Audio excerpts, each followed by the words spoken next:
She tried making the cold rancher love her in 30 days, but he'd loved her all along. The prairie wind howls. A lonely school teacher steps onto a ranch where the man of the house hasn't smiled in 7 long years. Folks say his heart is frozen, his soul locked away tighter than an iron jail cell. But every day she tries, warm suppers by lantern light, gentle words in the corral, prayers whispered under the church bell, 30 days to melt the frost, 30 days to prove love still lives.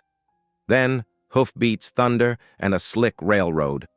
Man rides in with papers that could steal the land from under their feet. Suddenly, it's not just her heart at risk. It's his home, his family, his very name. And just when love begins to bloom, the rancher reaches for his rifle. Will faith be enough to stop him from losing everything, or will the 30 days end? In Gunsmoke or Redemption? Comment below and tell me where in the world you're joining from. And if this story made you pause for a moment, hit that subscribe button for more. The stagecoach rattled and swayed as it made its final approach into the small rail-stop town of Cedar Springs. Clara Bell gripped the worn leather strap beside her seat, steadying herself as the wheels bumped over the uneven ground. Through the dusty window, she caught glimpses of scattered buildings, a general store, a telegraph office, and what appeared to be a boarding house with peeling white paint. The autumn wind whistled through the cracks of the stagecoach, carrying with it the sharp scent of sage and dust. Clara pulled her shawl tighter around her shoulders, grateful for its warmth against the cool October air. As the coach lurched to a stop, she gathered her courage along with her carpetbag and stepped down onto the wooden platform. The wind immediately caught her skirts, sending tiny clouds of dust swirling around the hem.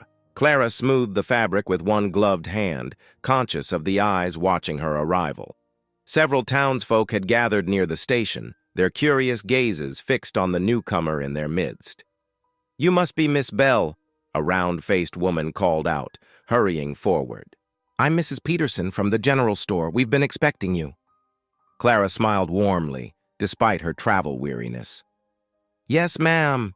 I'm much obliged for the welcome. Come along to the store," Mrs. Peterson said, taking Clara's arm. "You'll want to stock up on supplies before heading out to Harper Ranch tomorrow." The general store's bell tinkled as they entered, and the familiar scents of coffee, leather, and dried goods wrapped around Clara like a comfortable blanket. Several customers paused in their shopping to study her, and Clara felt her cheeks warm under their scrutiny. "So you're the brave soul who's agreed to teach out at Harper's place," a man in weathered ranch clothes said, leaning against the counter. "Better pack your patience, miss. You'll need it dealing with Caleb Harper." Mrs. Peterson clicked her tongue. "Now, Tom, don't go frightening her before she's even settled." "Just speaking truth," Tom replied, pushing back his hat. "Coldest man this side of the Pecos, that Harper. Haven't seen him crack a smile since his wife passed, going on 4 years now." Clara set her bag down carefully, straightening her spine. "Every heart can warm with enough kindness," she said quietly but firmly. A younger woman sorting through calico fabric laughed. "I'd wager you couldn't get a smile out of Caleb Harper in a month of Sundays." "Now there's an idea," Tom said, his eyes lighting up. "What say we make it interesting? 30 days to make Harper smile. A real smile, mind you, not just a grimace. If you manage it, Miss Bell, I'll donate a whole month's worth of chalk and slate pencils to your school."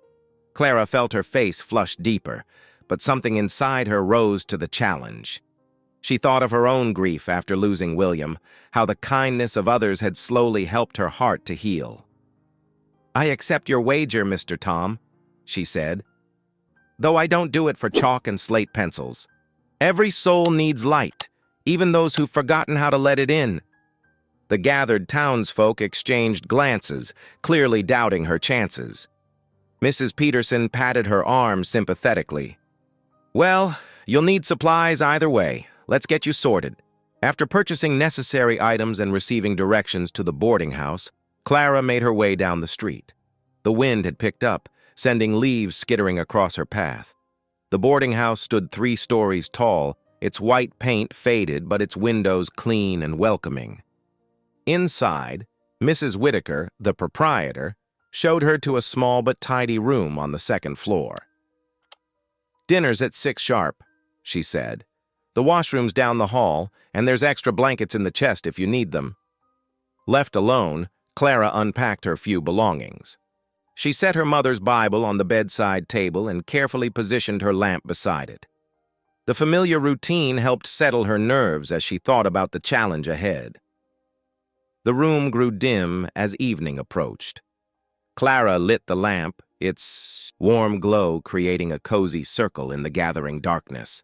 She pulled out her journal, running her fingers over its worn leather cover before opening to a fresh page. October 15th, 1873, she wrote. "I have arrived in Cedar Springs, where the wind seems to carry both welcome and warning. Tomorrow I meet Caleb Harper, a man the townsfolk call cold, though I suspect he is more wounded than frozen. I have made a bold promise today, perhaps too bold, but I remember how kindness helped heal my own grief after William's passing, and I pray I might offer the same to another hurting soul. Lord, guide my words and actions in the days ahead. Help me to be patient and gentle, yet strong in my resolve. Whether I win this wager matters little. What matters is bringing light where darkness has dwelt too long." Clara closed her journal and moved to the window.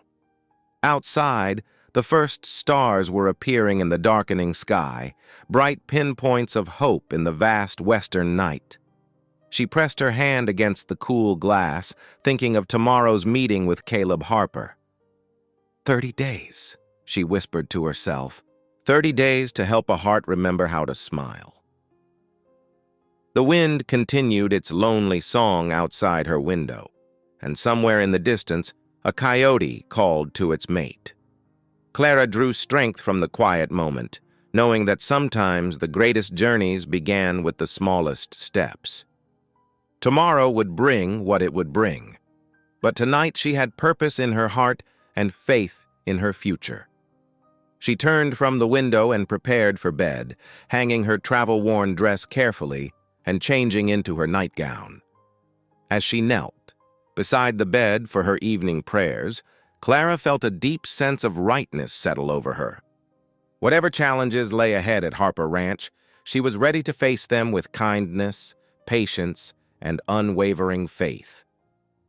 The lamp's flame cast dancing shadows on the wall as Clara climbed into bed. Tomorrow would bring her face to face with the man whose smile had become the talk of the town. But tonight, under a blanket of stars and possibility, she allowed herself to rest, knowing that every new dawn brought fresh opportunities for healing and hope. The morning sun cast long shadows across Cedar Springs as Clara climbed into the hired wagon. Mr. Jensen, a weathered local farmer, had offered to drive her out to Harper Ranch. The wagon wheels creaked as they set off, leaving the small town behind. "Ranch is about 5 miles out," Mr. Jensen said, clicking his tongue at the horses. "Follow the creek past them cottonwoods yonder." Clara nodded, taking in the rugged landscape. Autumn had painted the cottonwood leaves golden, their branches swaying against the crystal blue sky. Dry gullies cut through the land like ancient scars, telling tales of flash floods and harsh seasons past. The morning air held a crisp bite, and Clara pulled her shawl closer. Her carpet bag sat beside her, containing books, slate tablets, and other teaching supplies. She watched a hawk circle overhead, its wings spread wide against the endless Texas sky. "There she is," Mr. Jensen announced after nearly an hour's ride. Harper Ranch. The house rose before them, 2 stories of sturdy construction that had weathered countless storms. The wood siding, though faded, spoke of careful maintenance. But something about its stark silhouette against the sky matched what she'd heard about its owner. Strong, enduring, yet somehow lonely. As they approached, Clara spotted a tall figure leaning against the corral rail. Caleb Harper stood motionless, one boot propped on the lower rail, his black hat casting deep shadows across his face. He made no move to welcome them, simply watching their approach with the stillness of a man used to long silences. Mr. Jensen brought the wagon to a stop in the yard. "Morning, Harper," he called out. Brought your new school teacher. Caleb straightened slowly, his movements deliberate as a mountain cat's. Miss Bell, he said, his voice as rough as creek gravel. His face remained partially hidden beneath his hat brim, but Clara could feel his assessing gaze. Mr. Harper? Clara replied, accepting his brief nod to climb down from the wagon. Thank you for allowing me to teach here. Movement on the porch caught her attention. A young girl stood in the doorway, her dark hair falling in 2 long braids. Marisol Harper watched the scene with careful eyes, her presence both shy and alert. Clara noticed how she held herself, one foot slightly behind the other, ready to retreat if needed. That's all settled then, Mr. Jensen said, turning his wagon around. Good day to you all. The wagon's departure left a heavy silence in the yard. Caleb finally spoke, his words clipped and cold. Bunkhouse is over there. He gestured to a long, low building. Ranch hands' children will arrive at 8 o'clock sharp tomorrow morning. 5 of them, ages 6 to 12. He paused, fixing Clara with a stern look. I've no use for company or conversation, Miss Bell. Just tend to your teaching duties. Clara met his gaze steadily. Of course, Mr. Harper. Though I hope you'll join us for supper, as we discussed in our letters. Something flickered in his expression. Surprise, perhaps, at her directness. Without responding, he turned and strode toward the barn, his spurs ringing against the packed earth. Clara took a deep breath and smiled at Marisol, still watching from the porch. Hello, Marisol. I'm Miss Bell. The girl's response was quiet but clear. Hello, Miss Bell. She hesitated, then added, Would you like help carrying your things to the bunkhouse? That would be very kind, thank you. Together, they carried Clara's supplies to the bunkhouse. The interior was simple but clean, with rough-hewn benches and tables. A pot-bellied stove stood in one corner and windows lined the walls, letting in good light. This corner will do nicely for our school, Clara said, setting up her books and materials. Do you enjoy reading, Marisol? Yes, ma'am. Marisol's fingers traced the spine of a book. My mother taught me some before she died. And father, Mr. Harper? He makes sure I keep learning. Clara noted the careful way the girl referred to her stepfather, sensing layers of story beneath the simple words. Well, I hope you'll join our lessons sometimes. Every mind deserves a chance to grow. The day passed quickly as Clara organized her teaching space. As sunset approached, she decided to fetch fresh water from the well for the morning. The western sky blazed orange and purple as she crossed the yard, her boots kicking up small clouds of dust. The well stood near the corner of the house, its wooden frame weathered by years of use. Clara had just reached for the rope when a dry, terrifying rattle froze her in place. There, coiled near her boot, a rattlesnake raised its head, ready to strike. The sound of a gunshot cracked through the evening air. The snake's head disappeared in a spray of dust. Clara stumbled backward, her heart pounding, as Caleb Harper lowered his smoking revolver. Careful, he muttered, holstering his weapon. Always watch where you're stepping out here. His voice was gruff. But Clara caught something else in his eyes, a flash of concern quickly hidden beneath his usual stern expression. Thank you, she managed, still shaken. That was remarkable shooting, he shrugged, moving to draw the water himself. Supper's ready, he said, handling the bucket with ease. Best come in before it gets cold. Clara followed him into the house, where Marisol had set the kitchen table for 3. The room was warm from the cook stove, and the smell of beans and cornbread filled the air. They sat in awkward silence as Marisol served the food. Would you mind if I said grace? Clara asked quietly. Caleb looked up, surprise again crossing his features. After a moment, he nodded once. Clara bowed her head and offered a simple prayer of thanks, including gratitude for protection from harm. The meal passed with little conversation, but Clara noticed small things. How Caleb made sure Marisol's plate was full before taking his own portion. How the girl seemed to relax slightly as the meal progressed. When Clara complimented the cornbread, Marisol's face brightened with a quick smile. As they finished eating, Clara caught Caleb watching her with an unreadable expression. The lamplight cast shadows across his weathered face, but something had changed since their first meeting that morning. The wall he maintained seemed just a fraction less solid. as if her brush with danger had reminded him of his capacity to care about another's welfare. "Thank you for the meal," Clara said, rising to help clear the table. "And again, for your quick action at the well." Caleb stood abruptly. "Just doing what needs doing," he said, and strode out into the night, leaving Clara and Marisol to finish the cleanup. But Clara carried hope with her as she walked back to the bunkhouse later, lantern swinging in her hand. She'd seen beneath Caleb Harper's cold exterior, if only for a moment. That flash of protectiveness in his eyes told her what the townsfolk had missed. His heart wasn't frozen, just carefully guarded. As she prepared for bed in her small corner of the bunkhouse, Clara whispered a prayer of gratitude. Her first day had brought both danger and insight. Tomorrow would bring new challenges, but she was more certain than ever that kindness could thaw even the most weathered hearts. Morning light streamed through the bunkhouse windows as Clara arranged her makeshift classroom. She'd risen before dawn to sweep the rough plank floor and set up a long bench table, borrowed from the mess hall. The room smelled of pine wood and leather, with saddles and tack hanging from the walls. 3 ranch children filtered in with Marisol, the Dawson siblings aged 7, 9, and 11. Their boots scraped against the floor as they settled onto the benches, eyeing the slate tablets Clara had laid out. Marisol hung back slightly, her dark eyes watchful beneath her long black hair. "Good morning, children," Clara said warmly, smoothing her apron. "I'm Miss Bell, and I'm here to be your teacher."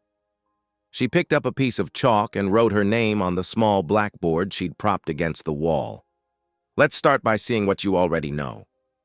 As the morning progressed, Clara quickly noticed Marisol's sharp intelligence. The girl solved arithmetic problems faster than the others and showed a natural gift for language, seamlessly translating passages between English and Spanish when asked. "That's excellent work, Marisol," Clara praised, studying the girl's neat handwriting. "You have quite a talent for languages." Marisol ducked her head, fingers fidgeting with her slate pencil. "It's nothing special," she mumbled. "Mama taught me Spanish and I learned Apache from—" She stopped abruptly, shoulders tensing. Clara laid a gentle hand on Marisol's shoulder. "Knowledge is a gift," she said softly. "It belongs to everyone, no matter where it comes from. Your mother gave you something precious."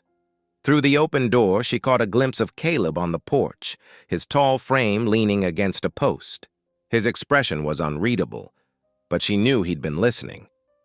Their eyes met briefly before he turned away, heading toward the barn. When lessons ended at noon, Clara gathered her materials and made her way to the ranch house kitchen. The space was functional but sparse, with a cast-iron stove and simple wooden cupboards. She rolled up her sleeves and began pulling out flour and butter. "What are you doing?" Caleb's gruff voice startled her. He stood in the doorway, hat in hand. "I thought I might help with supper," Clara replied steadily. "My mother's biscuit recipe never fails to lift spirits." Caleb's jaw worked for a moment. "Do what you want," he finally muttered, turning on his heel. Clara smiled to herself as she mixed the dough, humming softly. The familiar motions of cooking brought comfort, and soon the kitchen filled with the warm scent of baking bread. As evening approached, ranch hands began gathering outside, their voices carrying through the open window. "Smells like heaven," one man said. "Been a while since we had proper home cooking." "Reckon the boss might sweeten up some with Miss Bell around," another added in a low voice. "Lord knows we could use less thunder in his face," Clara pretended not to hear as she pulled golden biscuits from the oven. The men's words carried hope, but she knew changing hearts took time and patience. When supper was ready, she rang the bell and the workers filed in, removing their hats. Caleb sat at the head of the table, saying little but eating 3 biscuits. Later that night, Clara knelt beside her narrow bed in the small room she'd been given. Moonlight spilled through the window, painting silver patterns on the floor. She clasped her hands and bowed her head. "Lord," she whispered, "grant me patience. Help me bring light where there is shadow, and hope where there is hurt. And please—" She hesitated. "Help Mr. Harper find peace." Outside, in the corral, Caleb stood alone with his gelding. The horse's coat gleamed in the darkness as he ran the brush over it in long, steady strokes. The repetitive motion usually calmed him. But tonight his thoughts kept drifting to the kitchen, to the way Clara had smiled at Marisol, to the unexpected warmth her presence had brought to his home.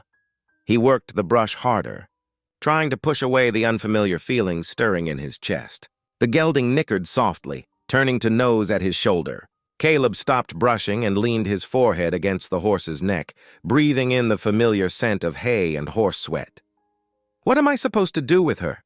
he murmured. The horse only flicked its ears in response, offering no answers to the questions Caleb couldn't bring himself to voice. The night air carried the lingering scent of biscuits, and somewhere in the distance a coyote called out to the stars. Caleb straightened, replaced the brush in its bucket, and headed for the house. He paused on the porch, looking up at the window where a small lamp still glowed in Clara's room. For a moment, he allowed himself to remember what it felt like to have a family, to hear laughter in these walls. Then he shook his head and went inside, closing the door firmly behind him. But the warmth of the day, the sight of Marisol's proud smile when Clara praised her work, the contentment on his men's faces at supper, followed him into his dreams, whether he wanted it to or not. The day had brought subtle changes to Harper Ranch, like spring thaw beginning beneath winter ice. Clara had done more than teach lessons.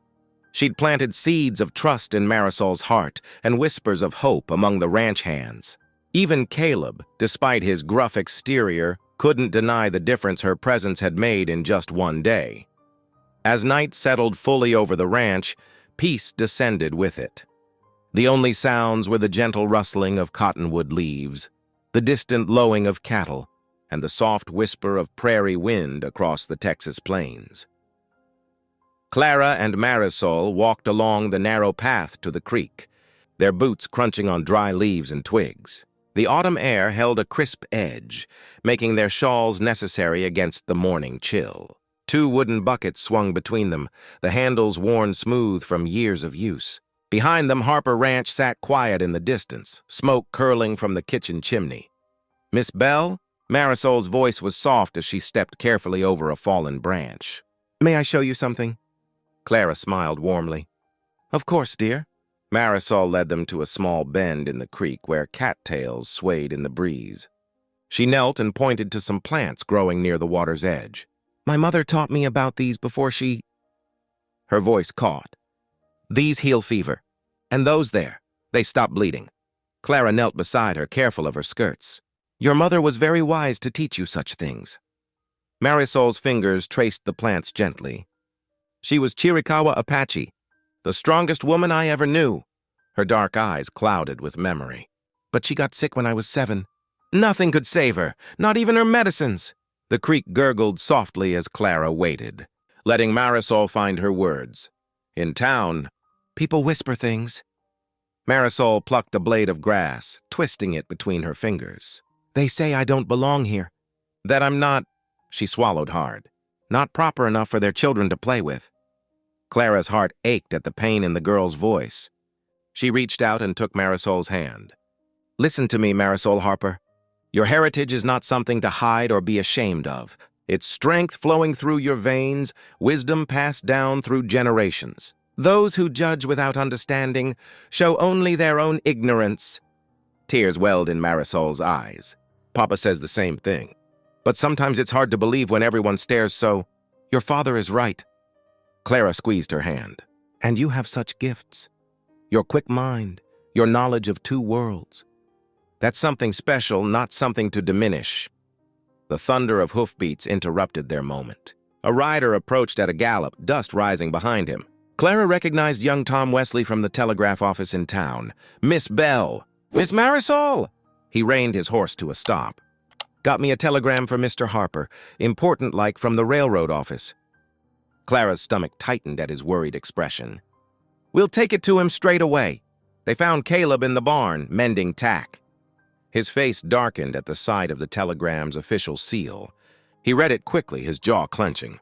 Without a word, he folded the paper and tucked it in his shirt pocket. Throughout the afternoon, tension hung heavy in the air. Caleb worked with fierce concentration, barely speaking to anyone. When evening came, Clara watched through the kitchen window as he stood alone by the corral, staring at the distant hills as if they held answers to unspoken questions. At supper, the silence felt thick enough to cut with a knife. Caleb barely touched his food, his thoughts clearly elsewhere. The telegram sat like an invisible weight at the table. Finally, he pushed back his chair. "Much obliged for the meal," he muttered, and strode from the room. Clara and Marisol exchanged glances as they cleared the dishes. Through the kitchen doorway, they watched as Caleb opened the iron stove, took out the telegram, and fed it to the flames. The paper curled and blackened, taking its secrets with it. Later, Clara lit the lamp in the sitting room, its warm glow creating a cozy circle in the growing darkness. She pulled out her worn hymnal, patting the seat beside her on the small sofa. "Would you like to learn some songs, Marisol? We could try them in English and Spanish." Marisol's face brightened as she settled next to Clara. Together, they bent over the book, Clara's finger tracking the words as she taught Marisol the melody of Amazing Grace. "Amazing Grace? How sweet the sound," Clara sang softly, then repeated the line in Spanish. Marisol's clear voice joined hers, tentative at first, then growing stronger. Their voices blended in the quiet room, English and Spanish weaving together like a tapestry of sound. Clara noticed how quickly Marisol caught both the words and melody, her natural gift for languages shining through.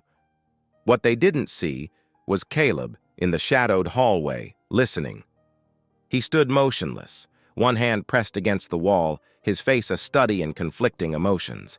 The sight of his daughter finding such joy in learning, in being accepted fully as herself, touched something deep within him. Yet the railroad's threat loomed large in his mind, threatening everything he'd built, everything he wanted to protect. The hymn's final notes faded into silence. Marisol looked up at Clara with shining eyes. "Could we learn another?" "Of course." Clara turned the page, her heart full. "How about this one? Be Thou My Vision." As they began the new song, Caleb slipped away to his study, leaving them to their lesson. But the melody followed him, seeping under the door like hope itself, refusing to be shut out. Through the window, stars appeared one by one in the darkening sky. The lamp cast warm shadows on the walls, as Clara and Marisol continued singing, their voices carrying healing on each note. For this moment at least, the burden of Caleb's secret receded, allowing space for something new to grow in the Harper household, something that felt remarkably like family.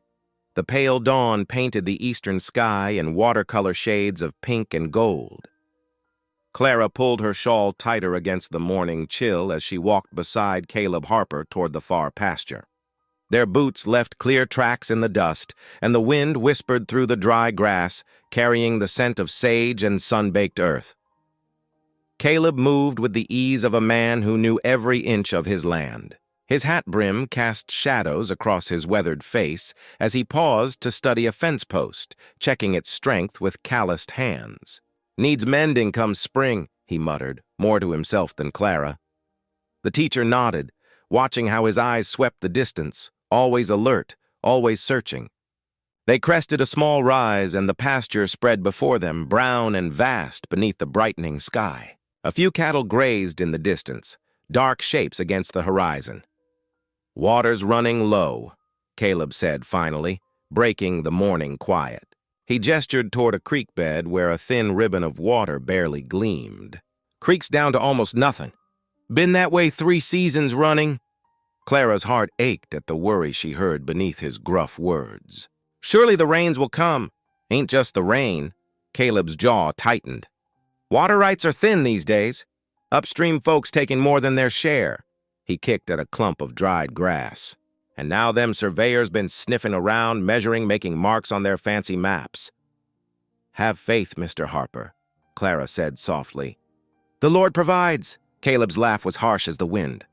"Faith won't stop steel tracks, Miss Bell. Railroads got plans, and they don't care much for cattle or crops."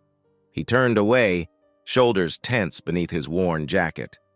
They walked on in silence, the morning sun climbing higher. Clara noticed how Caleb's eyes kept returning to the creek bed, as if willing it to flow fuller. She opened her mouth to offer more comfort, but the distant thunder of hoofbeats drew their attention. A rider approached from the direction of town, his horse's coat gleaming with expensive care. As he drew closer, Clara saw he wore a fine suit, his hat spotless despite the dusty ride. He reined his mount to a graceful stop before them. "Miss Bell," the man said, removing his hat with a flourish.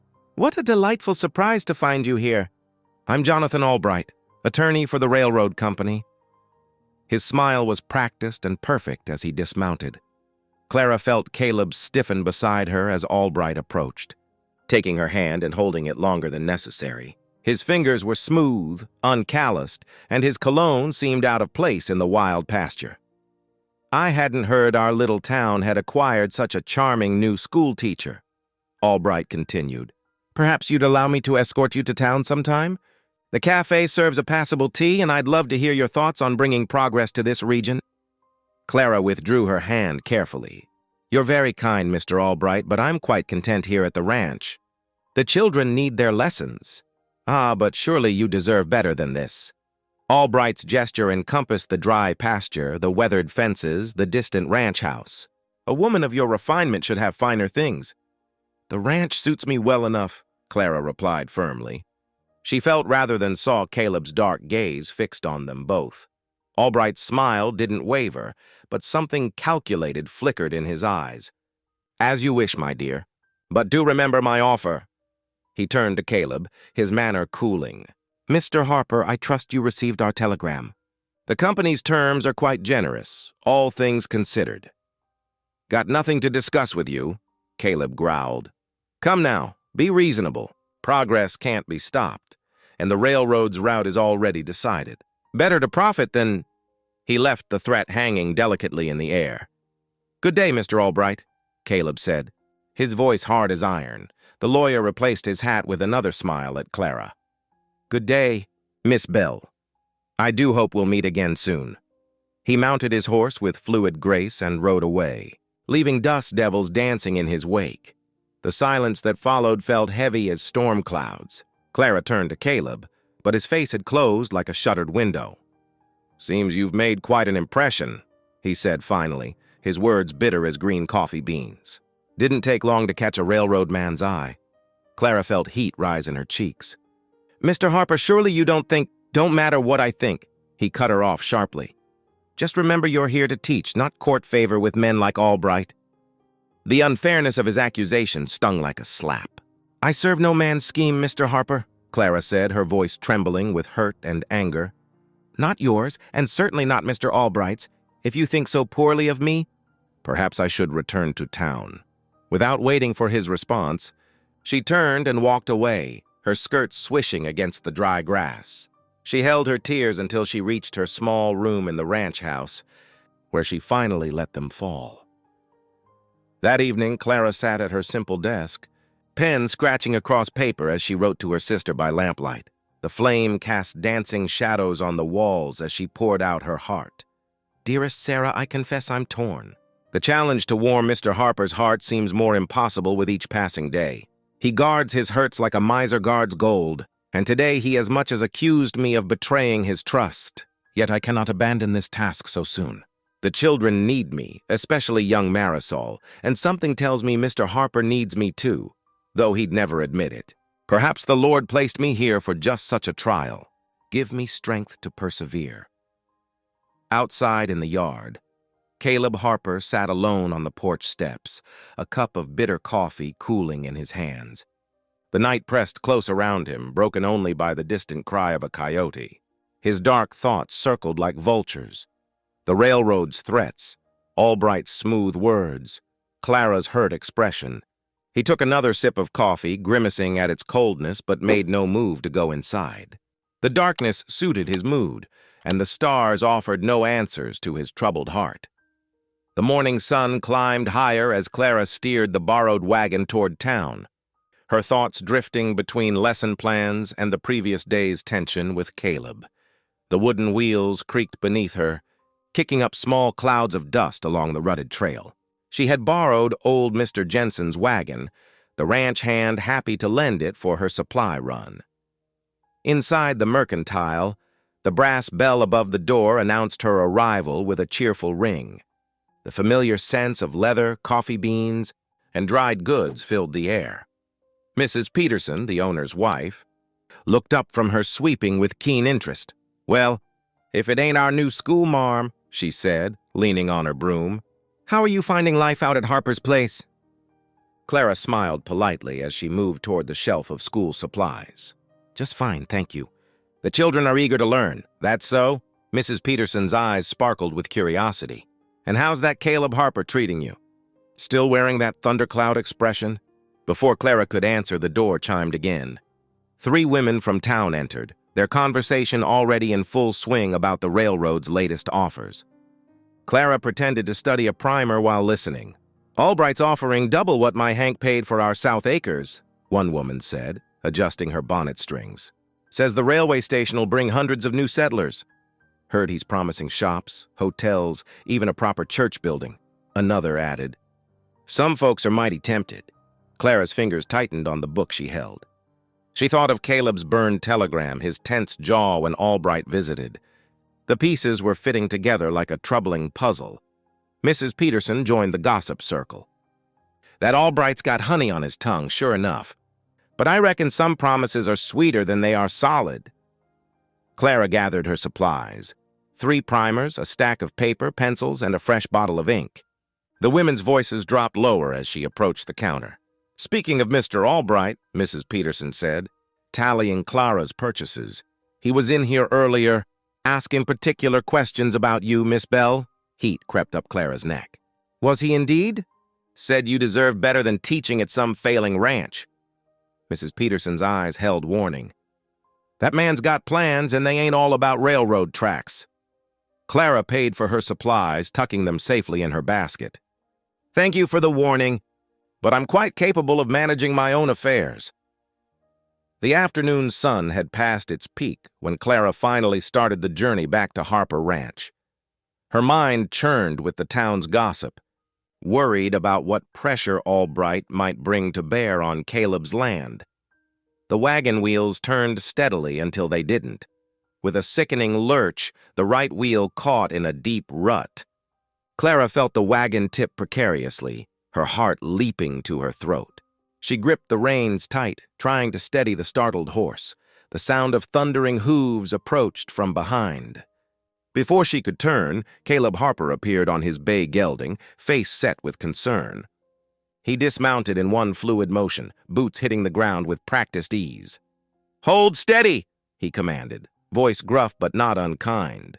He assessed the situation with quick eyes, then moved to the trapped wheel. Clara watched as he worked, his movements sure and strong. He leveraged a fence rail under the wheel, muscles straining beneath his cotton shirt. With a grunt and a heave, the wheel lifted free.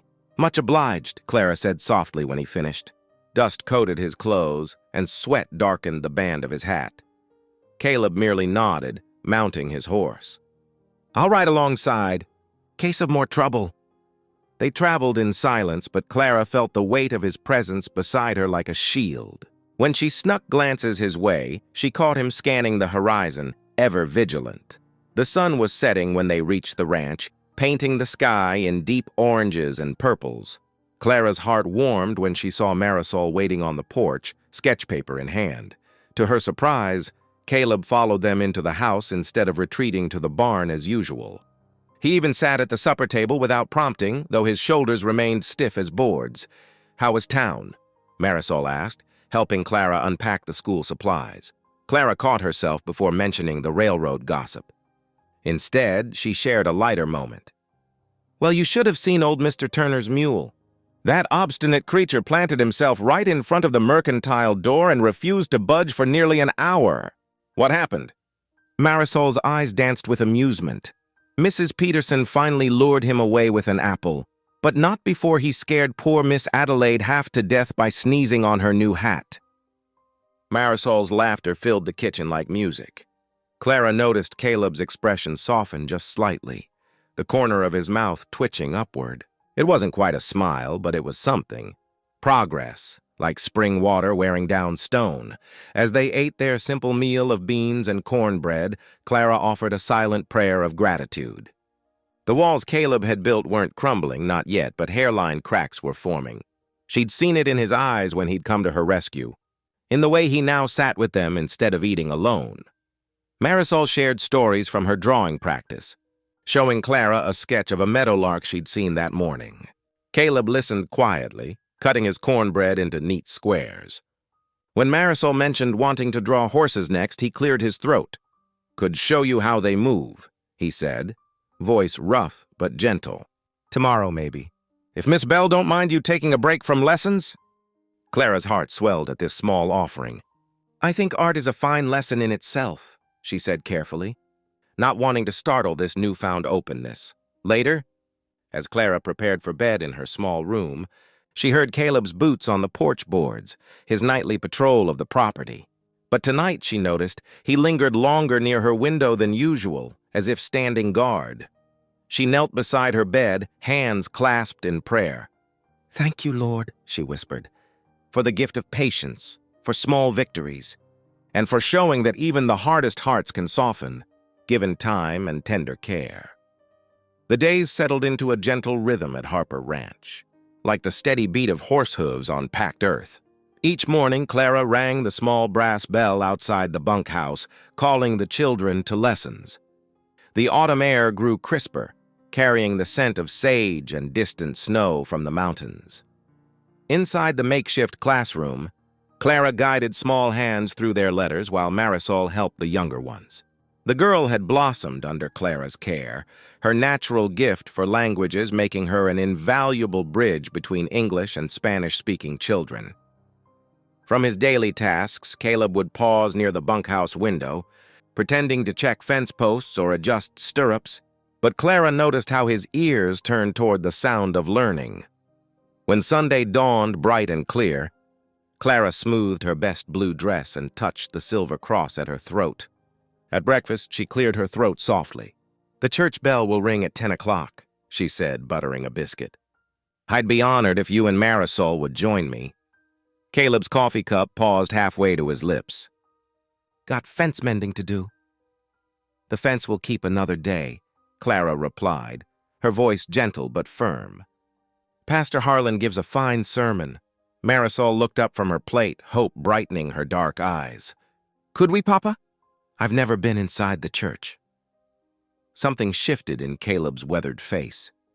A softening around the eyes, a slight unclenching of his jaw.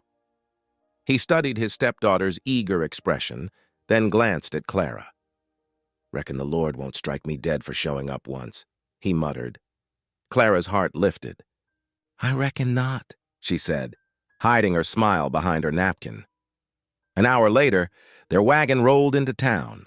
The little white church stood proud against the blue sky, its fresh paint gleaming. The bell tolled across the prairie, calling the faithful. Townsfolk gathered on the steps in their Sunday best, sharing news and adjusting children's collars.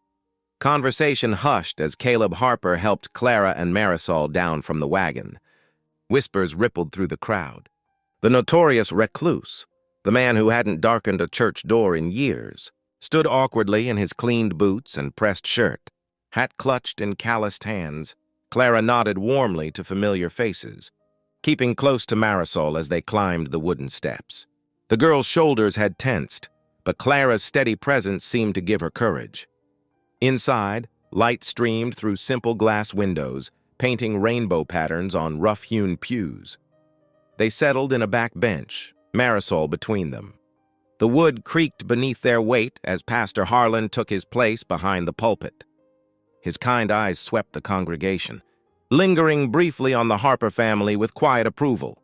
"Today," he began, his voice carrying to the rafters, "we speak of mercy." He opened his worn Bible, pages rustling in the hushed air. "For judgment is without mercy to one who has shown no mercy. Mercy triumphs over judgment." Clara noticed Caleb's shoulders stiffen. His hands, still gripping his hat, tightened until the knuckles showed white. But as Pastor Harlan wove his sermon, speaking of forgiveness, of walls torn down, of hearts softened by grace, something in Caleb's rigid posture began to yield. When the congregation rose to sing, Marisol's clear voice joined Clara's on the familiar hymn. To Clara's surprise, a deep baritone rumbled beside them. Caleb, singing rough but true, words of amazing grace filling the sunlit space. After the service, curious eyes followed them as they made their way to the wagon. Mrs. Peterson whispered behind her fan to Miss Abbott, and Mr. Turner raised his eyebrows at his wife. But Marisol walked tall, pride shining in her face as she held on to her father's arm. The afternoon passed in peaceful quiet. Clara prepared a special Sunday dinner of chicken and dumplings, while Marisol set the table with the good plates. Even Caleb seemed lighter, as if the morning's sermon had lifted some invisible burden. As evening approached, Clara carried coffee to the porch, where Caleb had added a third chair sometime during the week. The sunset painted the sky in stunning shades of orange and purple, while in the distance, coyotes began their twilight chorus. Marisol settled on the porch steps, sketching in her notebook as Clara passed out the coffee cups. The lantern cast a warm glow across the wooden boards, creating a circle of light that held them safe from the gathering dusk. "Much obliged," Caleb said quietly, accepting his cup. Then, after a long pause, "For today and—" he cleared his throat. "For what you've done for Marisol. Teaching her. Making her proud of who she is." Clara's heart skipped a beat at the unexpected words. "She's a gift," she replied softly. "You both are." Marisol looked up from her drawing, smiling at them both before returning to her work. The moment stretched sweet and peaceful, broken only by the gentle clicking of Clara's spoon against her cup and the distant yipping of coyotes. In the lantern light, Clara studied Caleb's profile. The hard lines of his face had softened, like winter ice beginning to thaw under spring sun. His usual wall of silence had developed cracks, letting warmth seep through. When he turned and caught her watching, he didn't immediately look away. The evening wrapped around them like a comfortable blanket. Stars began to pepper the darkening sky, and the autumn air carried the scent of sage and Clara's lingering dinner. None of them seemed eager to break the spell by moving indoors. For the first time since arriving at Harper Ranch, Clara felt truly at home. Not just because of the ranch's sturdy walls or the satisfying work of teaching, but because of the family forming around her, this unlikely trio brought together by God's mysterious ways. As she sipped her coffee and listened to Marisol humming a hymn from that morning's service, she sent up a silent prayer of thanksgiving. The lantern flickered gently, its light spilling across the porch boards like liquid gold, illuminating their small circle of contentment. The night settled around them, full of promise and possibility, while somewhere in the distance, a lone coyote called to its mate across the darkened prairie. Morning dew sparkled on the prairie grass as Caleb helped Clara onto his spare horse, a gentle bay mare. The sun had barely cleared the eastern hills, painting the sky in watercolor shades of pink and gold. Clara adjusted her riding skirt, grateful for the early start before the day's heat could settle in. "Watch your step there," Caleb said, his voice gruff but careful. "She's steady, but the ground's uneven." His own mount, a tall black gelding, shifted restlessly beneath him. They rode in companionable silence, passing clusters of oak and cottonwood that marked the boundaries of Harper Ranch. Clara noticed how Caleb's jaw tightened as they approached the county line, his shoulders squaring against some invisible weight. "There," he said finally, reining his horse to a stop. "See those wooden stakes with red flags? Railroad men put those in 2 days ago." "Never asked." "Never sent proper notice?" His voice carried the sharp edge of controlled fury. Clara studied the markers cutting across the grassland like angry wounds. "They can't simply take what's yours, Mr. Harper. There are laws." "Laws?" Caleb's laugh held no humor. "Railroad companies write their own laws with gold coins and fancy papers." He dismounted, boots striking the earth hard. Walking to the nearest stake, he wrapped his hand around it, knuckles white. "This here's my father's land. His father's before that. Can't let some eastern suits steal it with their steel rails." Clara slipped carefully from her saddle, gathering her skirts. "Then we must fight them properly," she said, moving to stand beside him. "With witnesses and contracts?" Violence would only give them excuse to take more. She touched his arm lightly, feeling the tension in his muscles. The law may bend for railroad money, but it can't break entirely. Not if good people stand together. Something shifted in Caleb's expression, a softening around his eyes. Though his mouth remained stern, he nodded once, sharp and quick. "Reckon you might have the right of it, Miss Bell." His hand fell away from the stake. "Though it sits bitter, waiting on justice while they mark my land like vultures." The ride back to the ranch passed easier, with Caleb pointing out natural landmarks, a lightning-struck oak that marked good grazing land, a rocky outcrop where mountain lions sometimes denned.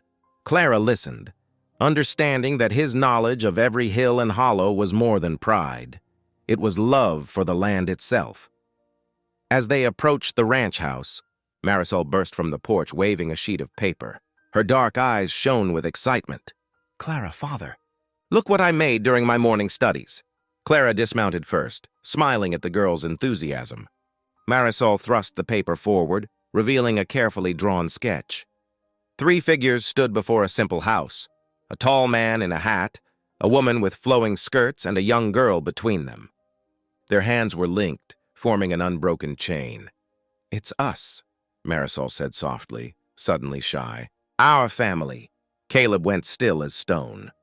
Clara held her breath, watching his face. For a long moment he said nothing, just stared at the simple drawing. Then, with gentle hands that belied their strength, he took the paper from Marisol. "Fine work," he said, voice rough. "Reckon we should keep this safe." He folded it carefully, tucking it into his shirt pocket right over his heart. Marisol's smile could have lit the darkest night. The afternoon passed in routine tasks, Clara teaching the children, Caleb working with the horses, Marisol helping where needed. As evening approached, Clara decided to try her hand at milking the ranch's ornery goat, more out of determination than skill. "You're holding her all wrong," Caleb called from the barn door, amusement threading through his words. "She'll kick that bucket sure as sunrise. I assure you, Mr. Harper, I have the situation well in—" Clara's words cut off in a yelp as the goat shifted, sending the milk pail clattering.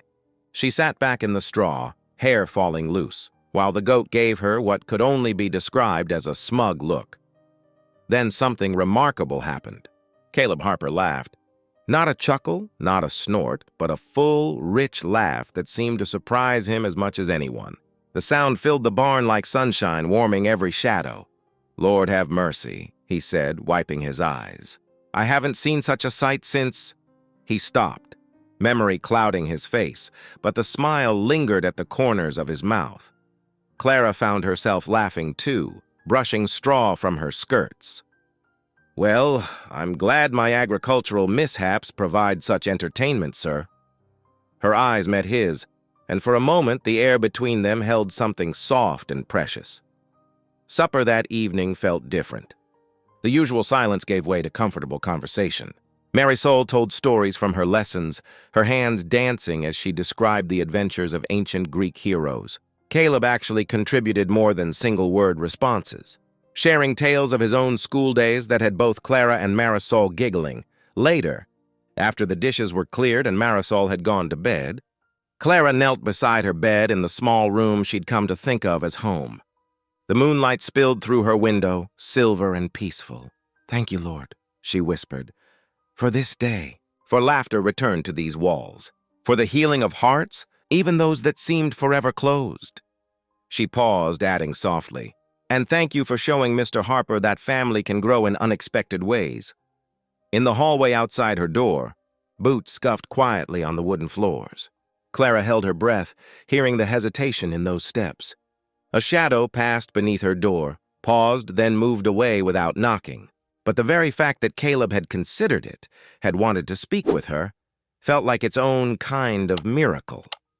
She blew out her lamp and settled beneath her quilt, peace filling her heart. Outside, a coyote called lonely into the night, but inside the ranch house, hope had taken root and begun to flower. 2 days after their boundary ride, the late morning sun beat down on the Harper Ranch yard. Clara stood at the washboard, scrubbing a stubborn stain from one of Marisol's aprons. The peaceful rhythm of her work shattered as hoofbeats thundered into the yard, kicking up clouds of dust. Mr. Albright sat astride his glossy bay horse, flanked by 3 deputies on their mounts. His usual polished smile had twisted into something cruel. Behind Clara, the screen door creaked as Caleb emerged onto the porch, his boot heels striking each wooden step with deliberate force. "What business brings you here, Albright?" Caleb's voice carried the dangerous edge of a knife. Albright dismounted with theatrical flourish, brushing imaginary dust from his fine wool coat. "Business indeed, Harper." He withdrew a rolled document from his saddlebag, waving it like a conductor's baton. "Rather important business concerning the rightful ownership of this establishment."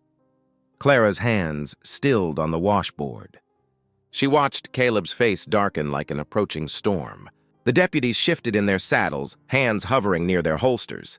"This land's been mine 15 years, Caleb growled. "Paid for proper, deed registered at the county seat." Albright's laugh held no warmth. "Ah, but there's the rub." He unrolled the document with a snap. "According to this deed, dated 1872, this parcel was granted to the railroad by territorial authority. Your subsequent purchase was unfortunately invalid." "That's a lie." Caleb's hand moved toward the rifle propped beside the door. Clara's heart leaped into her throat. She dropped the apron and hurried forward, placing herself between the men. "Mr. Harper," she said firmly, though her voice shook. "Please." "Violence won't serve justice." Albright's eyes glittered with satisfaction. "Listen to the lady, Harper." "Wouldn't want to add assault charges to your difficulties." He gestured to the deputies. "These fine officers can attest that everything is quite legal. You have 1 week to vacate the premises." Caleb's chest heaved with barely contained fury. "You snake oil peddling—" "1 week," Albright cut him off, mounting his horse with practiced grace. "I suggest you use it wisely." "Good day, Miss Bell." He tipped his hat to Clara with mocking courtesy. "Perhaps we'll discuss your future prospects once this unpleasantness is settled." The deputies wheeled their horses, following Albright's lead. Dust settled in their wake as they rode away, leaving behind a silence thick with menace. Caleb exploded into motion, storming toward the barn. "I'll show them legal." 15 years of sweating this soil, they think they can steal it with false paper?" Clara hurried after him. "Mr. Harper, Caleb, please listen." He yanked his rifle from its rack, checking the action with trembling hands. "Been too patient already. Time they learned what happens to thieves out here." "If you ride that path, you'll lose more than land." Clara's voice cracked with desperate conviction. "You'll lose your soul." Caleb whirled to face her, his eyes wild with pain and rage. For a moment, she thought he might shout her down. Instead, he slammed the rifle back into its rack and stormed deeper into the barn's shadows. Clara stood shaking, listening to his boots kick at hay bales and equipment. A soft sob behind her made her turn. Marisol stood in the barn doorway, tears streaming down her young face. "They're going to take our home," Marisol whispered. "Where will we go? The town already barely tolerates me, and now—" Her voice broke. Clara gathered the girl into her arms, holding her close as she trembled. "Shh, dear heart. We're not beaten yet." She stroked Marisol's dark hair, mind racing through possibilities. "There are still laws that protect the rightful owner. We'll find a way. But what if we can't?" Marisol pulled back, wiping her eyes. "What if Papa Caleb really does something terrible? I've never seen him so angry." Clara cupped the girl's face in her hands. "Listen to me. Your father is a good man with a wounded heart. We won't let him destroy himself, and we won't let anyone take your home. I promise we'll find a proper way through this." From the barn's depths came the sound of something heavy being thrown, followed by a muffled curse. Marisol flinched. "Why don't you go inside and put the kettle on?" Clara suggested gently. "I'll see to your father." Once Marisol had gone, Clara ventured deeper into the barn. She found Caleb in the tack room, methodically cleaning his revolver with sharp, angry movements. "The law won't help," he said without looking up. "Albright's got the judge in his pocket. Seen it before with other ranches." "Then we'll appeal higher," Clara insisted. "The territorial governor?" "Takes weeks we don't have." Caleb's hand stilled on the gun. You heard him. 1 week, so we'll buy time. File injunctions. Rally the neighbors. Clara stepped closer. Violence will only destroy everything you've built here. Think of Marisol. I am thinking of her. Caleb's fist struck the wooden shelf. Thinking of how that railroad gang will strip this land bare, leave nothing for her future. Thinking how they'll carve up the heart of everything her mother and I built together. The raw anguish in his voice made Clara's own heart ache. She understood then. This wasn't just about the land. It was about memory, about promise, about a home built from love and loss. Your wife wouldn't want you to throw your life away, she said softly. And Marisol needs her father whole and free, not behind bars or worse. Caleb's shoulders slumped. The gun lay forgotten in his hands. Then what do you suggest? Because I'm fresh out of proper options. First we pray, Clara said firmly. Then we think. There must be something in those railroad papers that doesn't add up. Some detail they overlooked. She touched his arm lightly. But we need you clear-headed to find it. Will you try? For Marisol's sake, if not your own? The silence stretched between them, broken only by the distant whistle of wind through the barn boards. Finally, Caleb set the revolver down. I don't share your faith, he said roughly. But I reckon your ways got less blood in it than mine. For now. It wasn't much, but Clara would take it. Come inside, she said. Marisol's making tea and we have work to do. Caleb nodded once sharply. As they walked toward the house, Clara sent up a silent prayer. They had 1 week to save the Harper Ranch, and perhaps Caleb's soul in the bargain. Lord willing, it would be enough. The next morning dawned cold and clear. Clara rose before the sun, pulling her shawl tight against the chill as she saddled the gentle mare Caleb had grudgingly lent her. Her fingers trembled slightly as she worked the leather straps, but her resolve remained firm. The ranch house stood silent behind her, its windows dark except for the faint glow from the kitchen, where Marisol was already starting breakfast. The ride into town took nearly 2 hours. The morning sun climbed higher, warming Clara's back as her horse's hooves kicked up little clouds of dust along the rutted trail.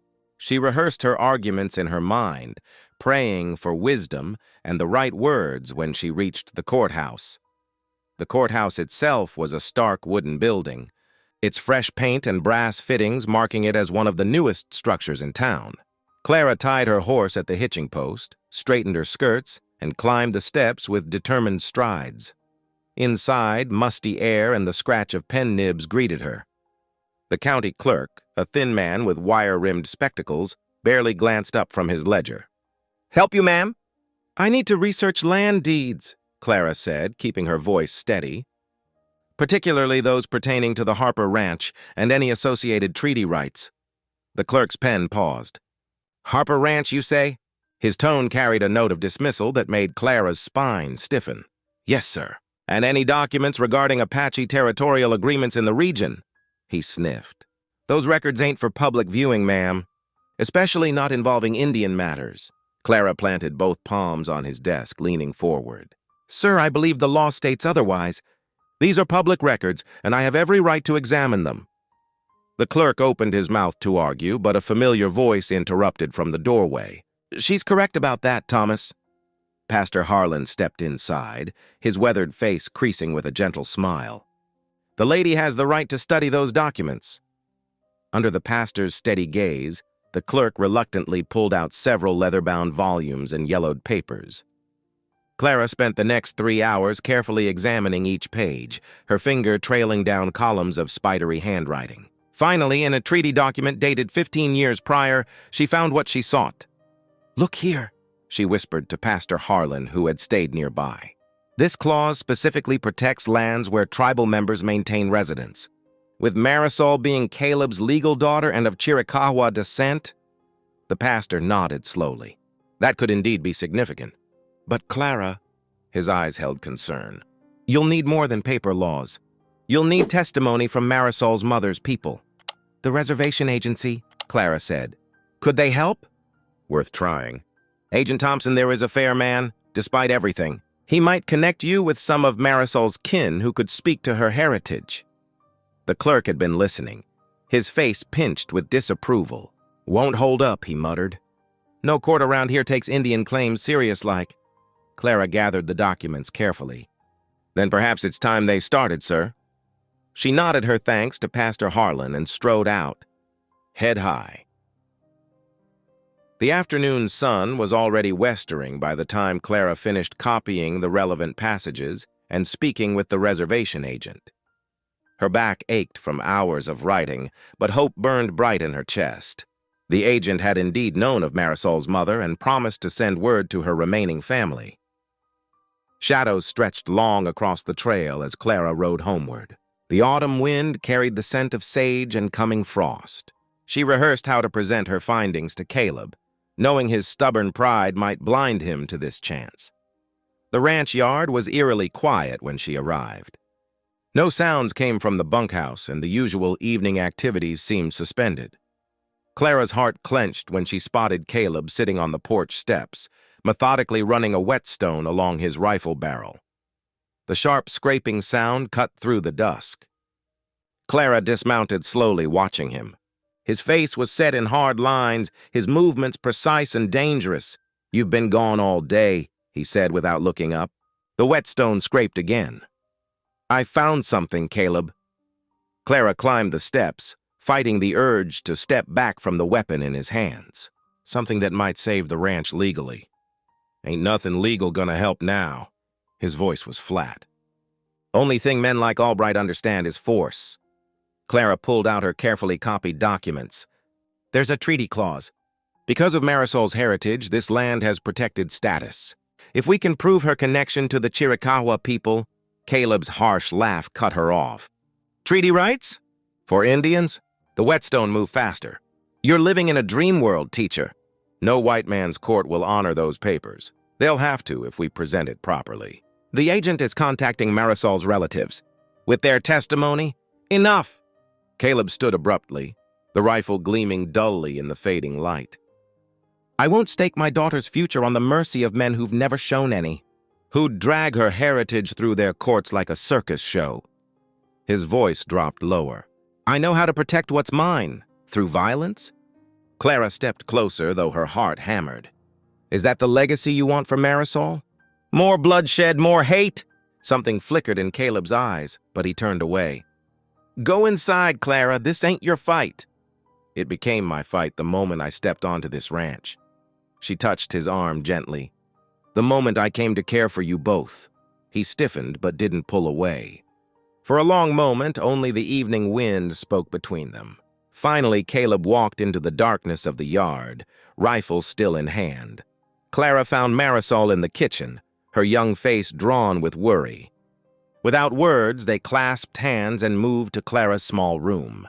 The lamp cast soft shadows as they knelt together beside the narrow bed. "Dear Father," Clara began softly, "grant us wisdom and protection in these dark hours. Show us the path of peace." Marisol's fingers tightened on hers as they prayed.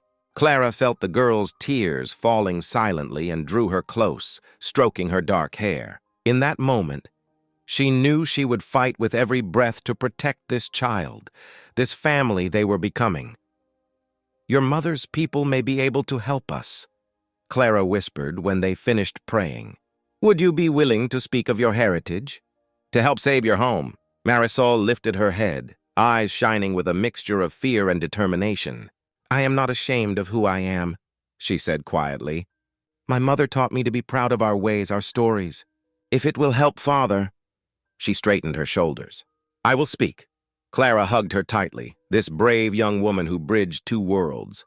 Together they sat in the lamplight, their shadows merged on the wall behind them. While somewhere in the darkness, Caleb wrestled with his choices, and the night wind carried promises of change. Dawn painted the sky in gentle rose hues as Clara and Marisol loaded the wagon. The morning air held an autumn chill that made their breath visible in small clouds. Clara tucked a warm blanket around Marisol's shoulders before climbing up to take the reins. "Ready?"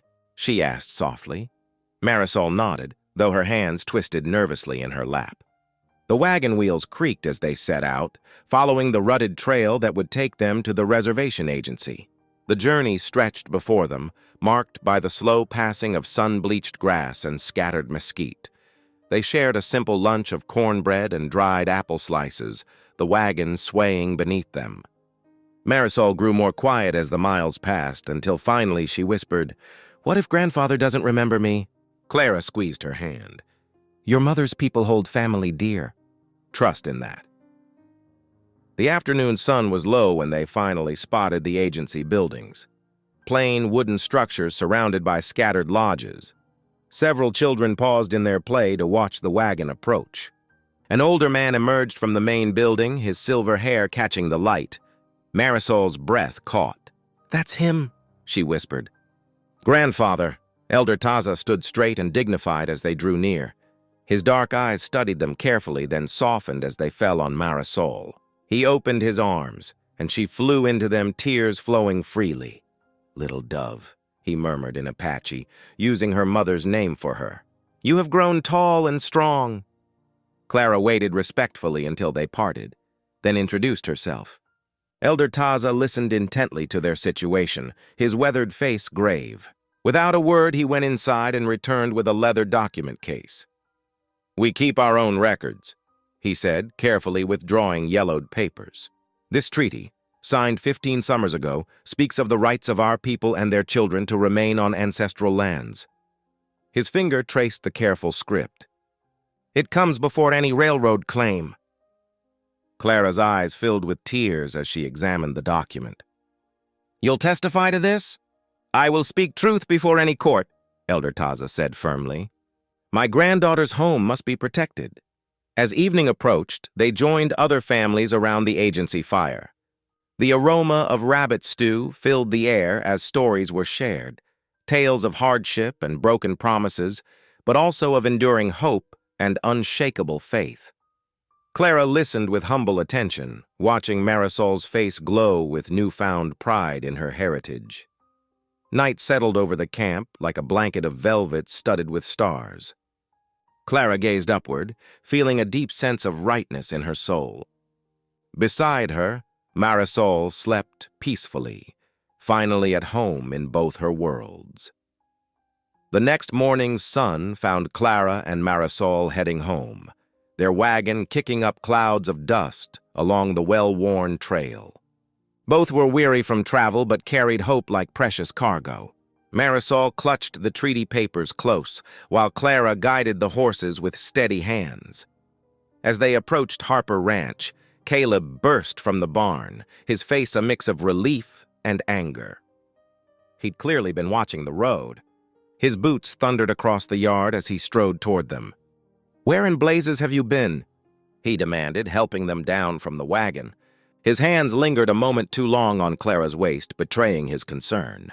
"Two women traveling alone, anything could have happened." Clara squared her shoulders, meeting his stormy gaze. "We went to secure your ranch's future, Mr. Harper, whether you approve or not." Inside the house, they spread the treaty documents across the kitchen table. Marisol explained her grandfather's promise to testify, her voice strong with newfound pride. Caleb listened in silence, his jaw working. "I'll stand before that judge," Clara declared, her chin lifting. "With or without you, sir. This land belongs to your family, and I aim to prove it." Evening crept in, bringing with it the sound of distant thunder. After Marisol retired to bed, Caleb and Clara sat before the hearth. The firelight cast dancing shadows on the walls, matching the turmoil in Caleb's expression. "I can't lose it all again," he finally whispered, his voice rough with emotion. "The land, the life we've built." His eyes met Clara's. "The family." Clara reached across the space between them, taking his calloused hand in hers. "Love isn't like water in a bucket, Caleb," she said softly. "It doesn't run dry when you share it. It multiplies, like loaves and fishes in the good book." The firelight flickered across their joined hands. Caleb leaned closer, something raw and yearning in his gaze. For a heartbeat, the very air seemed to still between them. Then, as if burned by the intensity of his own feelings, he pulled back, rising abruptly from his chair. Outside, thunder rolled closer, and rain began to patter against the windows. Storm clouds gathered dark and heavy, much like the trial that loomed before them. Caleb stood with his back to Clara, one hand braced against the mantel. wrestling with emotions he'd buried since his wife's death. "I reckon a man can only lose his heart once," he murmured, almost too quiet to hear. "Perhaps," Clara answered gently. "Or perhaps the Lord sends second chances to teach us about healing." The county courthouse buzzed with tension on the appointed morning. Townsfolk packed the wooden benches, craning their necks to watch as Caleb Harper strode down the center aisle.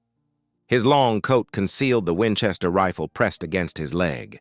Clara followed, clutching her documents, while Marisol walked beside Elder Taza, her grandfather's dignified presence drawing curious whispers. Judge Matthews settled behind his broad desk, peering over wire-rimmed spectacles. "Railroad versus Harper Ranch, present your case." Mr. Albright rose smoothly, producing a stack of crisp papers. "Your Honor, these deeds clearly show the railroad's prior claim to this territory." His smile oozed confidence as he handed them up. "Signed and witnessed, all in order." Caleb's hand tightened on the rifle beneath his coat. Clara touched his arm gently, steadying him. "The defense may respond," the judge intoned. Clara stood, her voice clear in the hushed courtroom. "Your Honor, we present testimony from Elder Taza of the Apache Nation and documentation of treaty rights that predate any railroad claim." She approached the bench, laying out the carefully preserved papers. "These rights extend to blood relations, including Marisol Harper, daughter of Morning Star of the Chiricahua Band." A murmur rippled through the crowd. The judge adjusted his spectacles, studying the treaties with growing interest. "These appear authentic," he said slowly, "and supersede later claims under territorial law." Albright's face darkened. "This is preposterous. You can't possibly validate Indian rights over progress. The treaty is binding." Judge Matthews cut him off. "These documents are forgeries." He held up Albright's deeds. "The watermarks are wrong for the dates claimed." "You'll regret this," Albright snarled, turning toward Caleb. "All of you." Caleb surged to his feet, rifle appearing from beneath his coat. Gasps echoed through the courtroom. Clara grabbed his arm, tears spilling down her cheeks. "Please," she whispered. "Not like this. Show them a better way." For a long moment, Caleb stood frozen. Then slowly, deliberately, he laid the Winchester on the floor before the judge's bench. The clatter of steel on wood rang like a bell through the stunned silence. "The court finds in favor of Harper Ranch," Judge Matthews declared. "The railroad's claim is hereby nullified." Clara's fingers found Caleb's, twining together openly as they faced the crowd. His touch was warm, sure, no longer hiding from connection. Behind them, Marisol beamed while Elder Taza nodded in quiet approval. They had saved more than land that day. They had proved that faith, love, and lawful justice could triumph over greed and violence. The Harper Ranch would stand, rooted now in mercy as much as courage. Lantern light danced across the Harper Ranch yard as neighbors gathered to celebrate the court victory.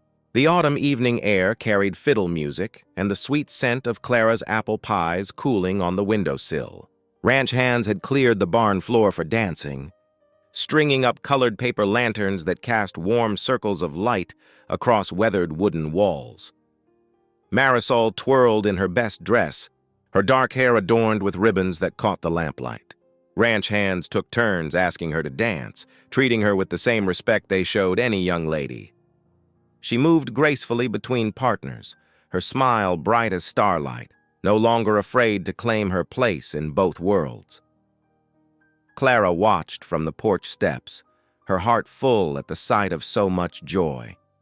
Children chased each other through patches of golden light while their parents clapped along to the music. Even Pastor Harlan had come, sharing stories and laughter over cups of steaming coffee. Caleb emerged from the house, carrying a fresh pot of coffee.